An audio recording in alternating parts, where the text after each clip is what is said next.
steel cables, like Superflex, depend on a determination, which is how you're going to make it so they can make a sling out of it.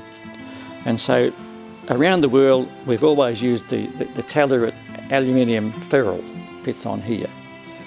So aluminium ferrules are limited though. You can't use them in hot places or caustic environments or in salt water, or they're also fairly bulky. So about 1985, we began to work on a new termination system for putting an eye in, based on steel only. And we've been using that now for, I don't know, 25 years or something like that. We've made thousands and probably hundreds of thousands of these slings with our own steel ferrule on them. They're used mostly in the offshore gas industry. They've been very successful. They're fairly expensive compared to other ways, but we've still got customers who use a lot of them. And there are other steel ferrules, but they weren't good enough for Superflex, so I had to develop.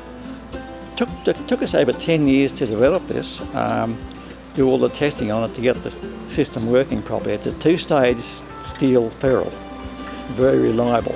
Well, I'm an engineer and I invent things, so that's what I do. I mean, to me, that's what I do. What prompted me was that the people wanted slings with steel ferrules. The existing steel ferrules in the world were not suitable for Superflex because of the high deformation required. That had to be squeezed a long way, and I didn't trust them, so I wanted to come up with my own system. And by using a two-stage system, the second one goes on with 10% deformation, much more reliable. Steel ferrules are designed to have a tapered end, so there's no pricking the fingers with it. They're also thinner.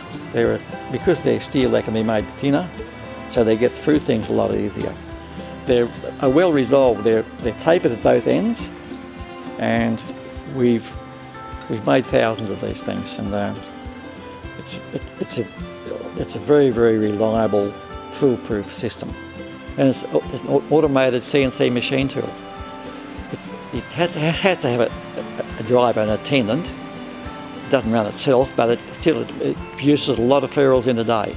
But so we made all of our own ferrules here. So we buy the steel bars in, manufacture the ferrules, then bring the ferrules down here and then press them onto the slings, and then we do the testing here as well. So we do all this ourselves. It's quite an operation when you think about. We have designed the ferrules, checked them out, tested, and then we manufacture the components for them. We press them here and then we test them here and then we send them out, so the whole thing. I'm a designer and I like ship shape. Everything I do has to be ship shape, and the steel ferrule is a very ship shape thing compared to the aluminium ferrule. It's much more resolved, and because of that it's more expensive, so it's only used on special applications, but there's a big market for it.